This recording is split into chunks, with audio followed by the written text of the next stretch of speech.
Hello and welcome to the Rask Network.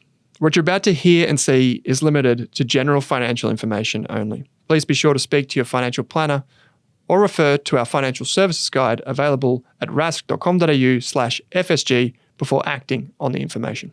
Welcome to the Australian Property Podcast. I'm Chris Bates and I'm joined by Amy Lunardi.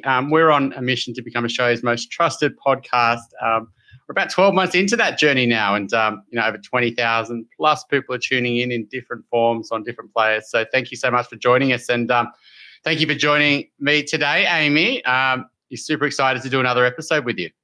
I am super excited, and I think before we launch into it, it's worth having a chat about, what's happening in the property market at the moment, because, last year things were just tickling by a little bit. We were still talking about, what's happening with inflation and potentially more rate rises coming, etc.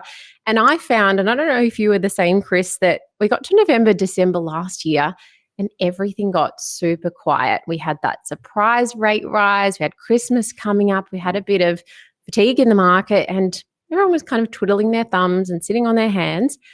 And this year has opened with a bang. Even from the first weekend of inspections, all of the consistent feedback from the agents and all of my buyers were that there was heaps of people at inspections. There was things that they couldn't sell last year. All of a sudden, they had offers and they were selling them.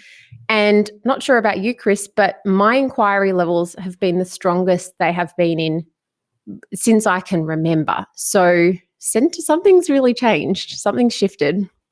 Yeah, it's interesting. Usually we have a chat about the market offline before we do an episode, but today we talked about our lunch and hot cross buns for 5 minutes. But ultimately, we've seen a very similar story. I like when you wound it back, actually. I think a lot of people talk about what's happening right now, but I think there's always what happened before that and what was the end.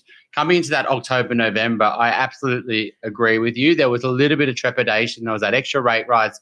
You look at big houses like CoreLogic was sort of saying, hey, market's going to be slow next year.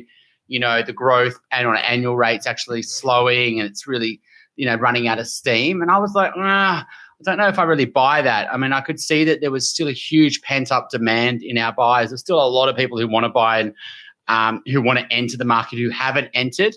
The years in the past have taught me that this time of year really can go two ways. It's a long time from that November when listings really dry up to December. Everyone takes a deep breath. I think everyone was exhausted last year. I don't know.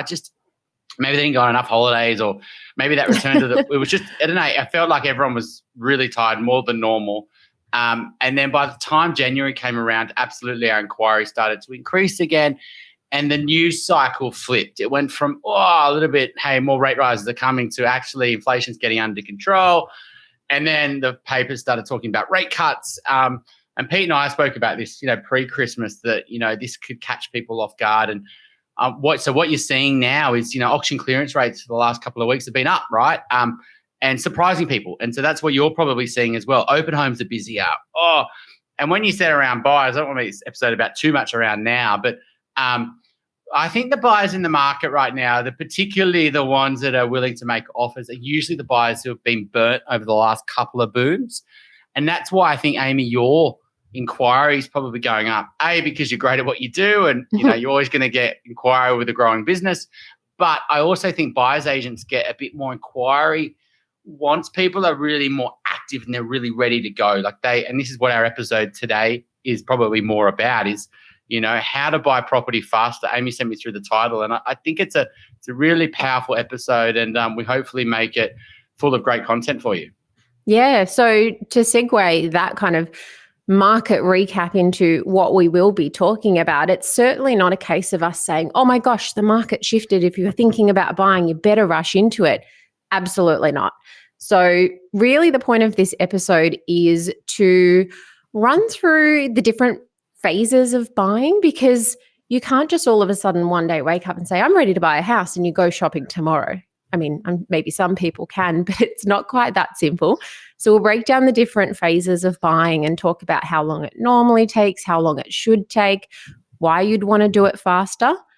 And at the end of the day, I think we need to start off this episode by saying, despite the title, there is no rush to buy a property. There's never a rush. I know that there's always this saying of, just got to get your foot into the door and get into the market, but it's not always going to be the right thing to do at certain periods of time for everybody. And I know that you might have this generational pressure or societal pressure to just buy a house. But it's not a case of, it's necessarily the right move for you. And again, no rush to do it. But there are plenty of reasons why you might want to do it faster, which we will have a chat about. So, Chris. I think it's a really good point. You put that context in there because you see the thing, clickbait. Yeah, what would a mortgage broker and a buyer's agent want us to do is obviously buy faster. Like, if anyone has followed our content, not just on here, but other content that we've produced or have gone through our client experiences, you would see that that's not what we believe in. Ultimately, we want to make sure that it makes real sense for you and actually helps you in the future. And not all the people who enter the property market would come back to you in 3 or 4 years' time and say, this has been an amazing decision. A lot of people would regret that decision. A lot of people lose money. If you want to know more about that, download the Core and Pain and Gain report from CoreLogic. The stats are all there. These are actual sales. And you can see the amount of people that lose money in property is a lot of people. And so what we want to do is make sure that you enter it the right way.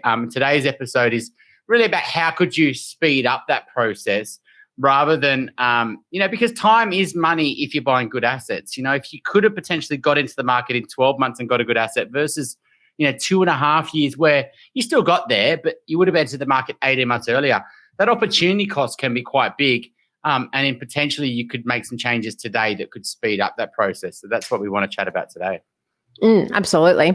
So breaking down the 4 different phases, I'm going to break it into 4. I think that's appropriate here, which is, first of all, saving up. So getting some money together, because in most situations you'll need some kind of deposit or, maybe some other kind of way to get into the market, like a guarantor or security elsewhere. But that is generally, in my view, the longest phase.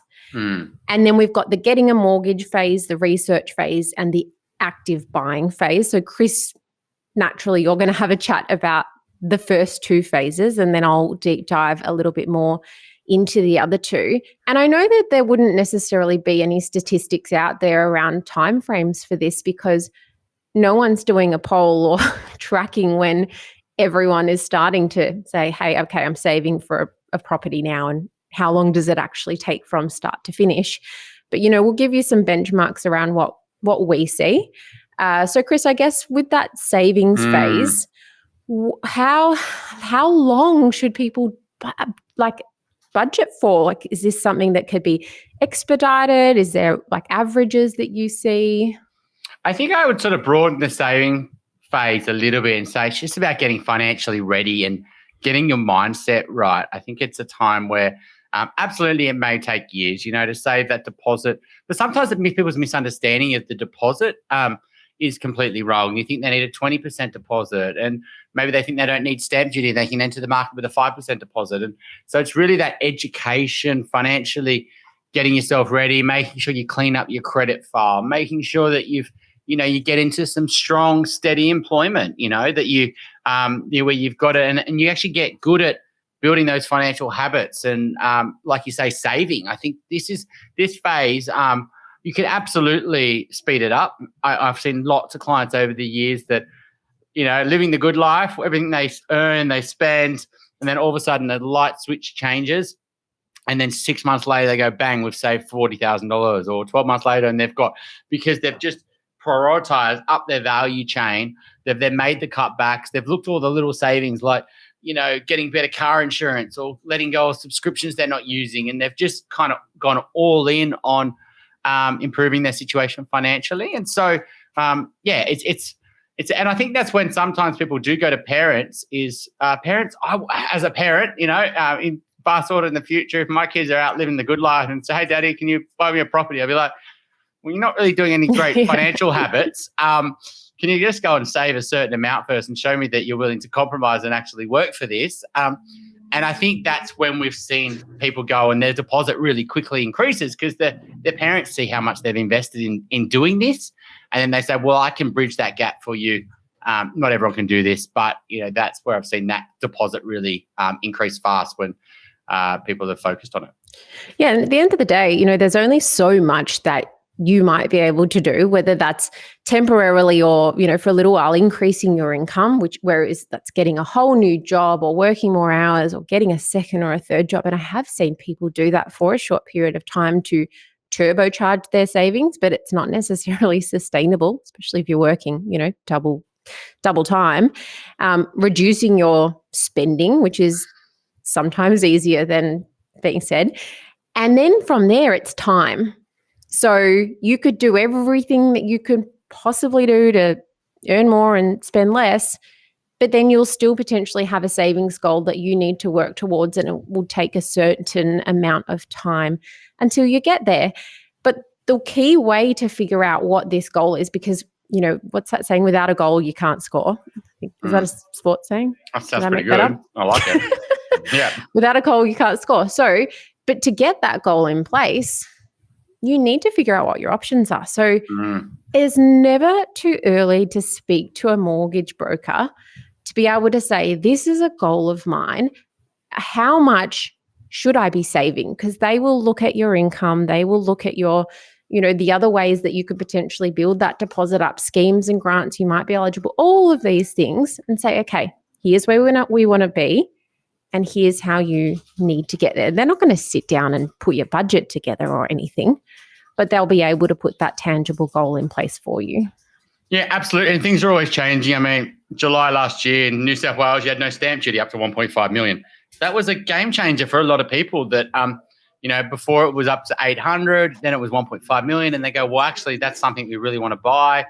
I've already got 50,000. If I can just get an extra 50,000, I can buy something at $1 million. And so that all of a sudden wants that change. So you just got to stay on top of the 5% deposit. Home loans changed. And so not only speaking to them, but then also coming back, checking in 6 months later, is there anything else? And trying to keep track of the news and anything that you hear about first home buyers and government incentives. I would caveat that, though, typically in the past, that's all been a bit of a cookie up the wrong trail, I guess. It's leading people up to buying new property. And so it looks like an incentive, but what you end up doing is buying poor assets. So it's been first home buyer grants to buy new property, stamp duty exemptions if you want to buy new property, not established property. And you just got to be careful. Sometimes you're trying to get on the market, so you go for the incentive, but you end up getting the wrong asset in the market. So I'm just going to caveat that there. But ultimately, I think it's, even if it's just building the habits, I do think there's a line of, prioritizing home ownership too much, where people let go, miss maybe all the fun of the 20s and don't do things that would have been great experience for them to all of a sudden get a property. So I do think you've got to always balance having a life today, with saving for tomorrow. How long did it take you to save up for your first property? Can you remember? Oh, it was interesting. So I was probably one of those clients, even though I was working in advice that was traveling, swapping companies, educating myself. And so I spent a lot of my early 20s and mid-20s doing that, to be honest. And I saved to start the business. So that was when I was only 27, I think. 27, I started the business. And so a lot of my savings initially went into that. We bought a property about after that. And then it was the next property was a big saving. And then the next property was, fortunately, the business was doing really well and there was equity in other properties. And so it is that sort of first one that, is the hardest one. But I also think that, you don't have to, if you're not in today, there's other ways to use your money. I was doing lots of other investing. I've been buying shares and margin loans and all sorts of other stuff in the before I got into property. So you don't have to just wait, see the money in the bank account before you do any type of investing. There's a big world out there to consider prior to buying property. Yeah, no such thing as normal. I've seen people who have taken 10 years to save enough to, I guess, not only have enough money to be comfortable to take the leap and get their head around then spending that money, because that can be a really big emotional decision too. You've got all of this money sitting there in your bank account and you don't want to do the wrong thing. So whilst you're doing that time, saving and, putting some consideration into, okay, what do I want to achieve out of this? that's the time where you can start trying to then figure out your goals and priorities, because then as soon as you get into the next phases, which we're going to talk about now, you're going to have to make some decisions about how you're then going to spend that money. Where and what are you going to buy? So once we've saved our money, and this is in consultation with our broker, ideally that whole time, and we've said, okay, we're close to that goal, how do we then go and get a mortgage? How long does all of that take? Just say, I want to buy a property soon-ish. Should I be getting a pre-approval now if I wanted to buy in 6 months? How does that all work, Chris? Well, how long it takes to get the loan pre-approval is, at the moment it's really fast. I mean, in COVID times, it really blew out to weeks potentially, but it shouldn't take long. The reality is banks are getting more and more digitally savvy. They're getting better at their processes and they're resourcing their team. So once you've got all your documents and you've got your pay slips and you're ready to lodge a pre-approval, it doesn't take very long. But sometimes it's just about getting yourself financially ready. So, sometimes when you start a business, maybe you've got to wait for different tax returns. Maybe you've got a bonus or you're on a contractor or you're getting, commissions of some sort. And so sometimes you've got to wait for, those things to reflect in the bank's eyes. But the whole getting pre-approval can happen really fast. And it just depends on the bank that you have to lodge with. But ultimately, I think you want to be talking to that broker, like you said, along that journey. And then the broker would say, okay, well, you're actively looking in the next 3 months. If you're actively in the market, you should have pre-approval. The amount of clients that have come to me and over the years on a weekly basis, and that's not a joke, where they have fallen in love with the property and they want to buy and they haven't got pre-approval, or they had pre-approval but it expired. So they're actively in the market, they're looking, but they're not, ready to go right now. Because the thing that we talk about next is that speed matters a lot in the property market. Yeah, and sometimes you might come across situations where you think you're ready to go, but you're not. Maybe you've just recently changed jobs and that lender wants to see a couple of pay slips, or maybe you run your own business and you need to have a certain amount of, time within that business and years of financials, all these kind of little bits and pieces which could put you back a little bit longer. But if you have been actively working with a mortgage broker and, you're close to getting started, maybe just have a chat to them a little bit sooner than you think when you're really, really ready. But yes, the active, as long as you've got all your paperwork in order and you can get it all back to your broker to get the actual pre-approval, is pretty quick. That's the shortest phase in all of these 4 phases, right? Absolutely. And, I sort of do, say this with a bit of, holding back. I do think in that saving phase is a good time to really educate yourself on the property market and what you're looking to buy, and go to open homes and, and just start to, really sit down and talk through your life plan.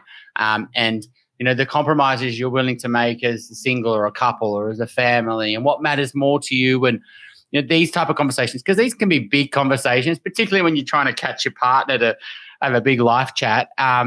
And they can take many months for you to think about it. So as you're building your savings and as you're getting ready to get pre-approved, it's not the end of the world, to get some of that property experience, even if you're not in the market.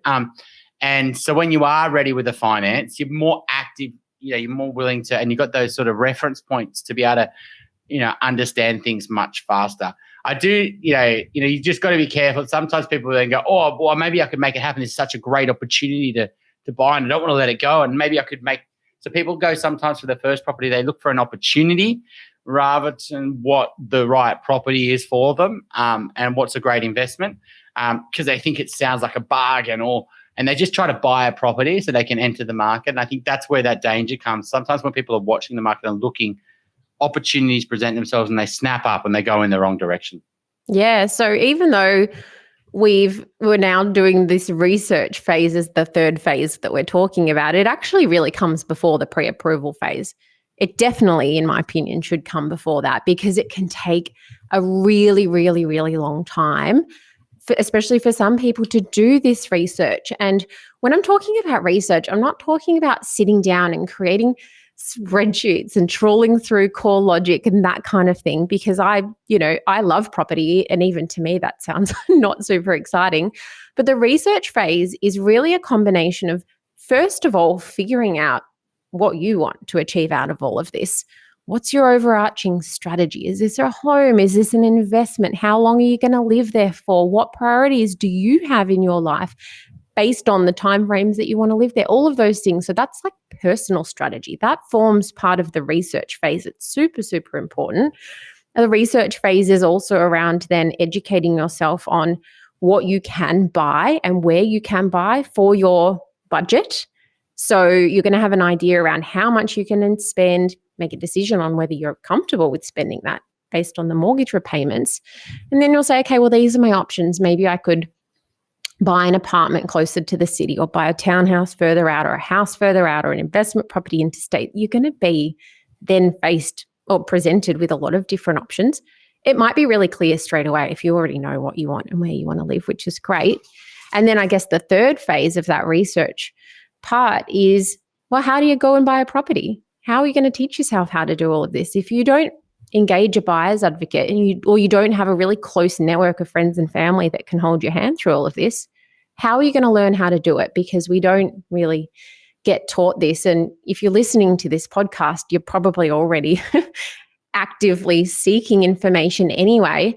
But once you get that pre-approval, ideally you have as much confidence as you can to then go out there and start looking at properties and being in a position to make offers and all of those kind of things, because sometimes a really good property does come up really quickly. And I've seen plenty of people that say, oh, it's too soon. It's too soon. I'm not ready yet. But if you had spent all of that time on your preparation and research, there is no reason why you can't buy really quickly, because you've got all of that empowerment behind you, and you've done all of your homework and benchmarking. And I've bought, I think the quickest time I've bought for a client is like a day.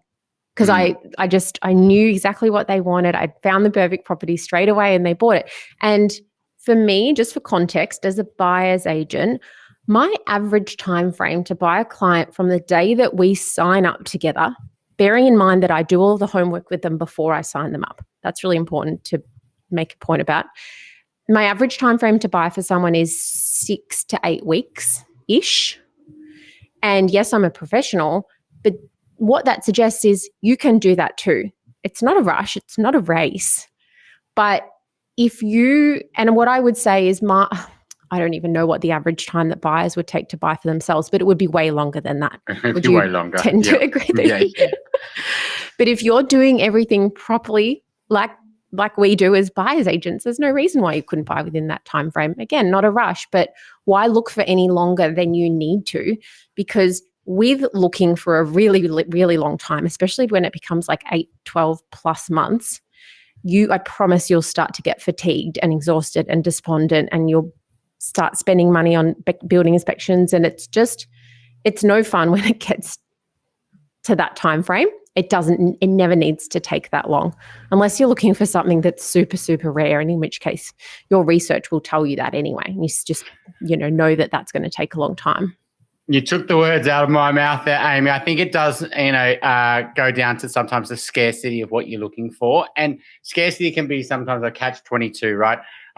Sometimes people are looking for a very unique asset because it's got some features where there's only a few of those. Maybe it's a beachfront, or maybe it's like in a smaller pocket where people very rarely sell, and they really want to be in those two streets. And you've got lots of things they're not willing to compromise on. And so what you're kind of looking for is a needle in the haystack there. And sometimes you can just be waiting, and you just got to really understand the opportunity cost of that waiting. Is it okay if you buy in 12 months' time if markets move 15%? Or if they do move, will you still be able to afford it? And what would you do then? And thinking through that plan B, that next alternative, I think you've got to be really stress testing your brief or what you're trying to achieve with some actual sales in the last 3 months. Try not to go 6 to 12 months.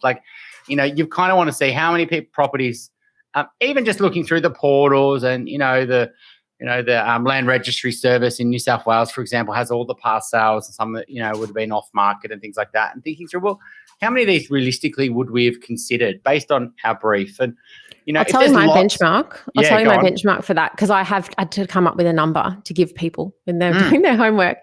And I say on average 1 a month.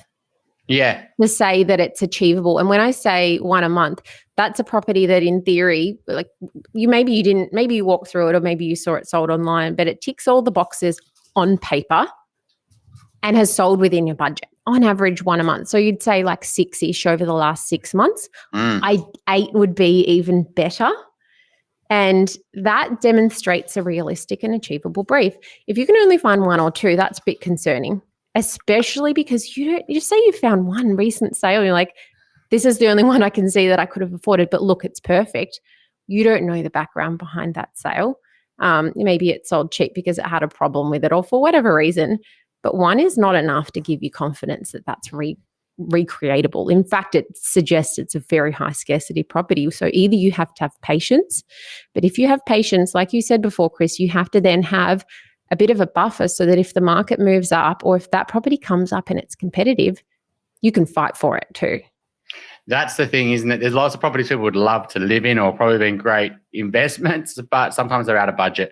And this is just the harsh reality of entering the market at limited budgets. And, this is a problem for everyone. Obviously more problem for people who are in the market than it is for people who've got a property, right? But ultimately, people really want what they just can't afford. It's just usually above, or they don't usually go and shop in a suburb that's well within their budget. Yes, people do, but typically people don't, just because of how unaffordable things are already. And you've really got to make sure that there's multiple that are coming up, because you're right. I've seen many clients fixate on a sale and go, well, I just want to recreate that 121 Smith Street because that was everything I wanted and it was in my budget and it sold 2 months ago. So I've got a chance. And actually, you know what? 121 Smith Street, you actually didn't see the property.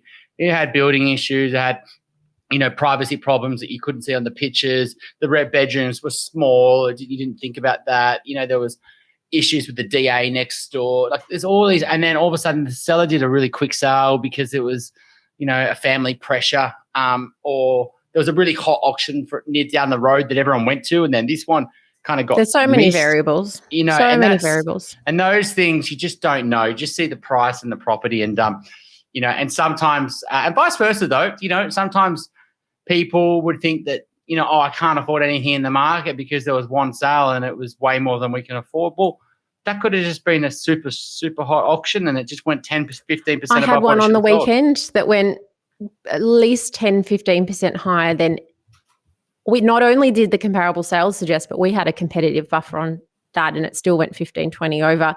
That was just 2 people that really, really, really wanted it, really pushed themselves. Who knows, maybe their grandma lived in the next street and they had to be there.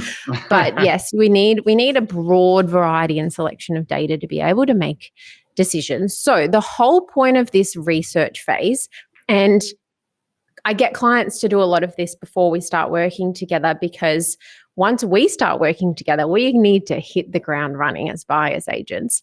So at the end of that research phase, you will have a strategy. A strategy is essentially saying, like, what are my goals with this property? What are my time frames? Like where am I buying and why am I buying it? And then also your property brief, which we have covered in other episodes. Owen and I did a full episode about how to create your property brief, which is a really, really clear written down brief of budget, locations, and then the property characteristics, your non-negotiables and your bonuses. And then you are ready. I call that like being ready to buy a property. Being ready is not about getting a pre-approval. You need that, but you also need to have done all of that homework and then be emotionally good to go, so that now you can go out there and start seriously looking at properties. And then if the right one comes up really quickly, you're ready to buy it. And if not, and if one doesn't come up straight away, well, that's fine too. You've done everything you can to put yourself in that position. Yeah, I sometimes, like you said, you had a client buy within a day. Sometimes when a client says they fall in love with a property and it's the first weekend they've got to look at properties, which is quite common. I'm always like, really, and and sometimes, they are all great properties. And you just sort of say, hey, I think you should keep waiting. I think you should look at these type of properties versus these type of properties. Just put there. I mean, it even happened this week, they're comparing a really high density apartment to more of a boutique block. And it's just because there's not much on the market. They've kind of gone and searched new areas and things like that where they were so close to the right direction before. But sometimes there is an absolute cracker and it's 2 days after getting pre-approved, and I've seen them self-sabotage and go, oh, let's just wait. Yeah. It's too soon.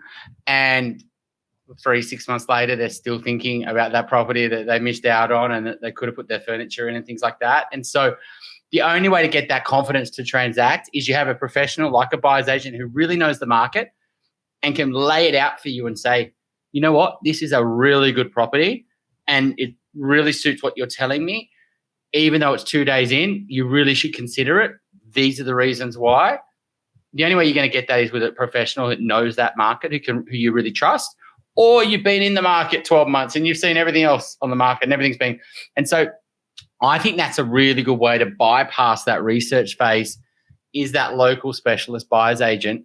But you just got to be really careful. And it's really selecting the right buyer's agent for that area, who's someone who is transacting in that pocket, who does have good relationship with the agents, who, you know, isn't just going to say, oh, yeah, it looks pretty good and doesn't really know the quirks for the local area and things like that. And so I think that's where you get a really good buyer's agent to help you bypass a lot of that research phase to allow you to transact faster. And that could, if that was just saved you 3 months, that would more than pay the buyer's agency fee in a moving market, right? Yeah. And I think that's the thing to consider. Yeah. And my style of working with clients is I'm rarely just telling someone, hey, this is my opinion, without helping them arrive at their own opinion themselves. Because I think that when you're making such a big decision, it's all well and good for me to say, this is an awesome property, you should go for it, you're not going to get anything better. Like a lot of people would just trust what I say because they're paying me and, you know, I would hope that they trust me. But the way that I help them then come to that realization themselves too is we do a benchmarking exercise together when we take their homework that we already did before we started working with them. And then we flesh that out a little bit and look at more sold properties that have sold in those areas. And then we look at the comparable sales and we say, okay, well, based on all of this evidence now, where does this one sit?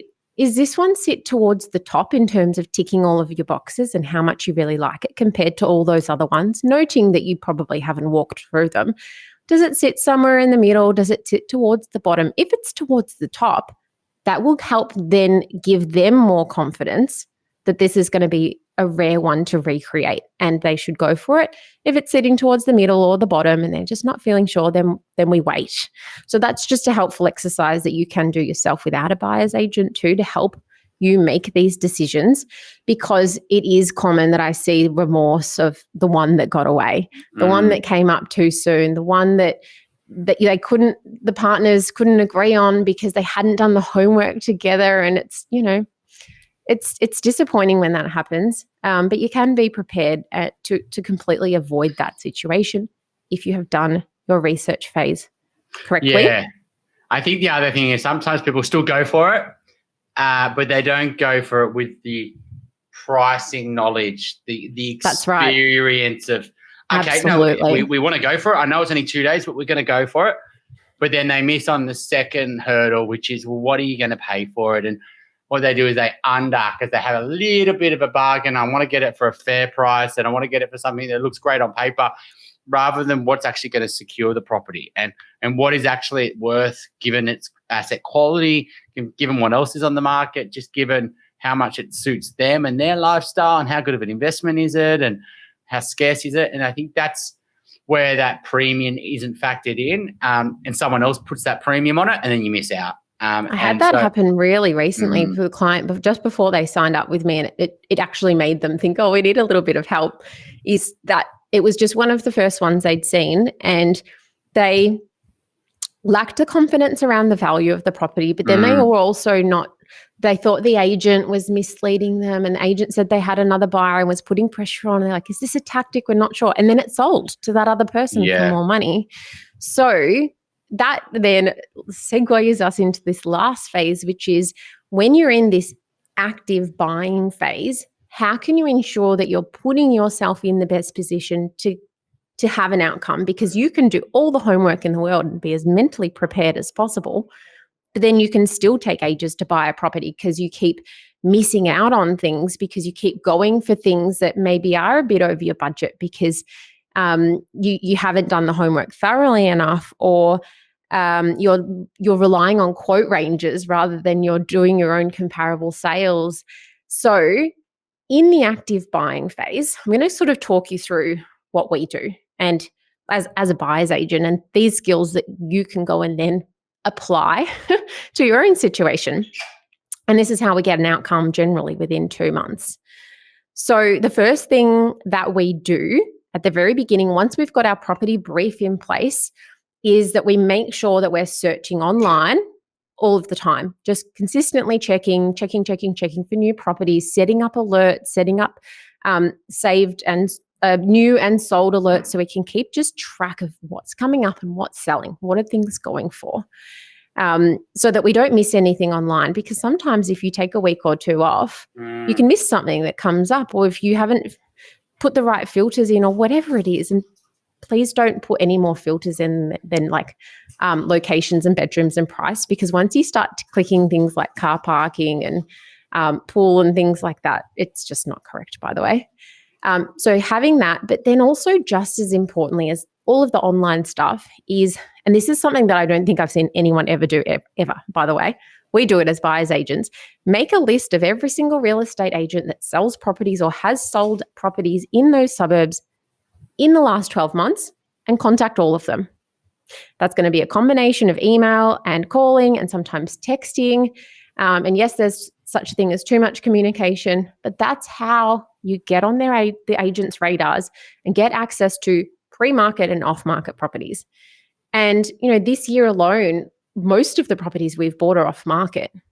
So they're absolutely out there. They're out there all of the time. Some are better than others.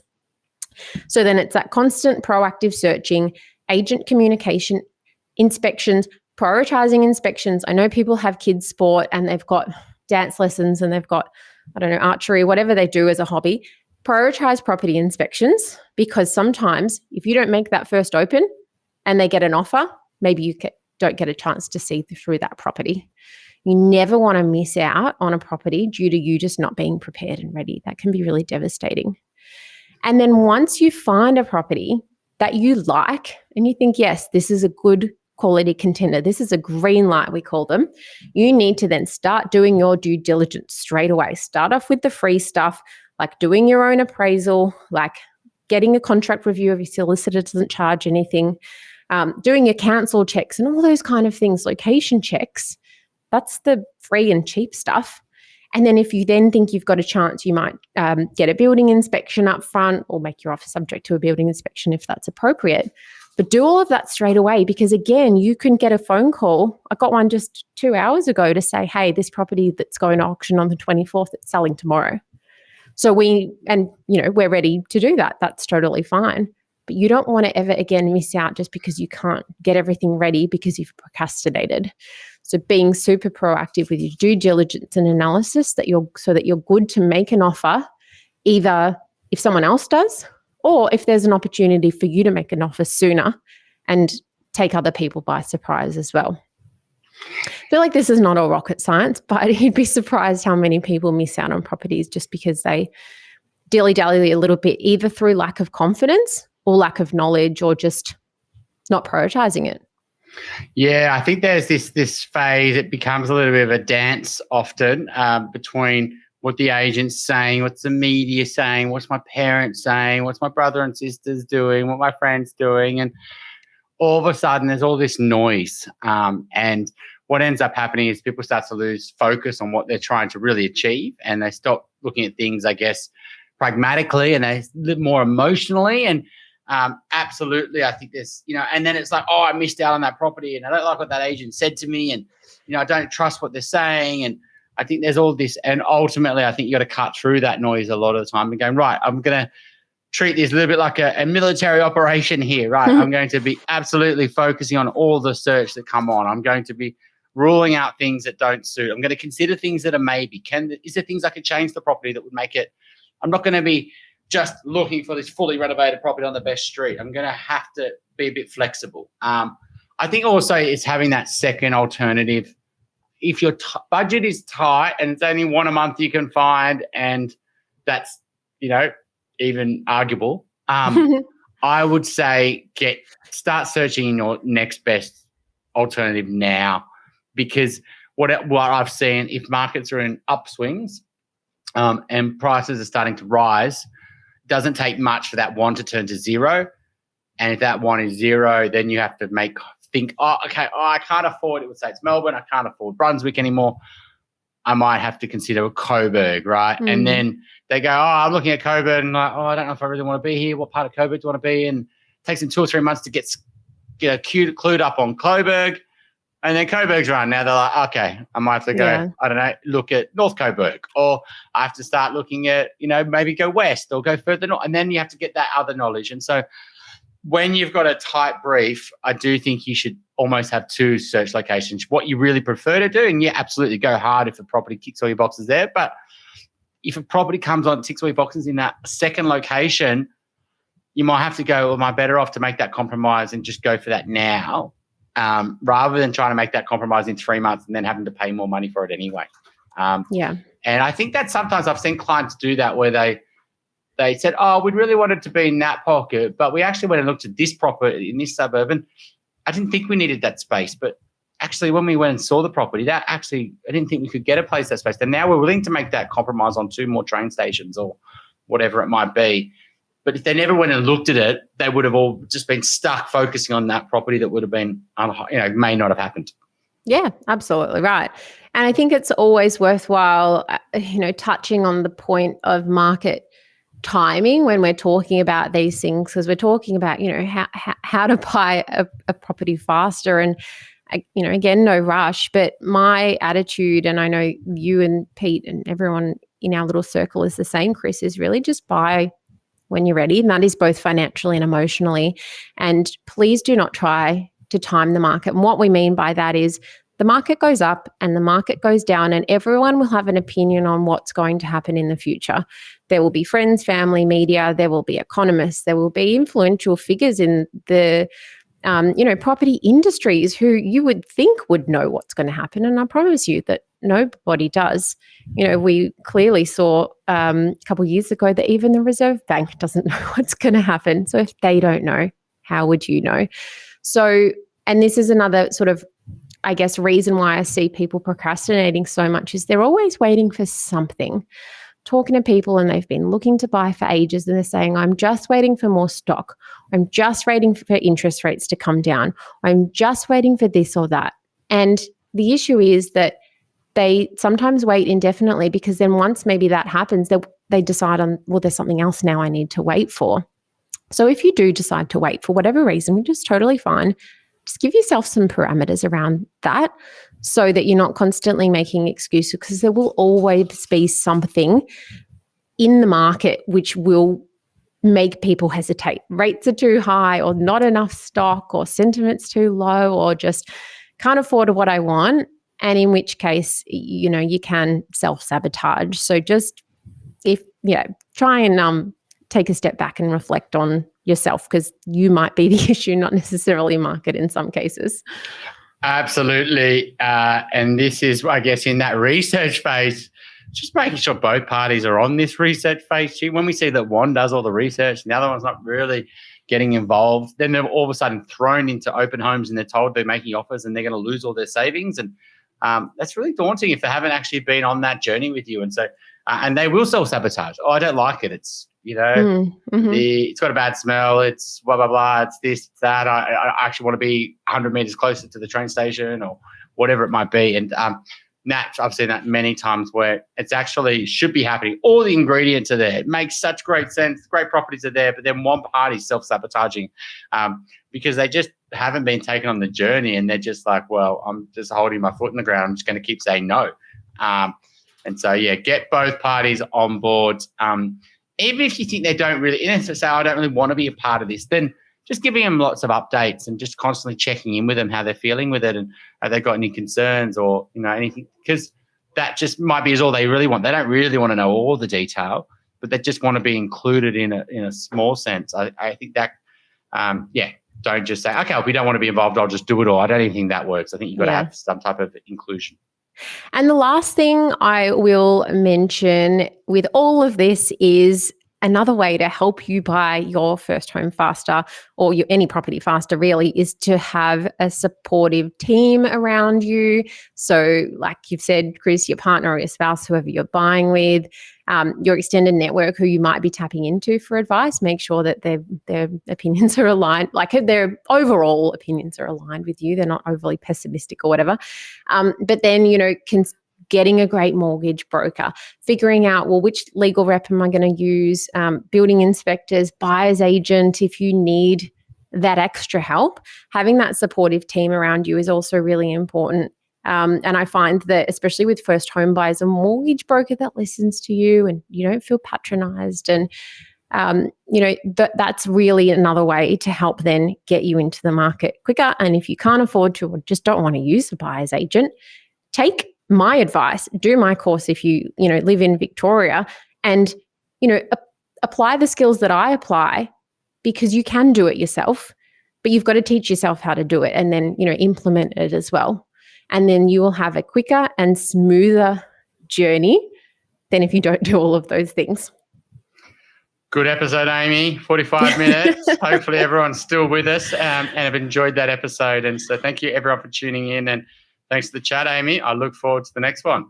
See you, Chris. Bye. Talk soon. Cheers. Bye.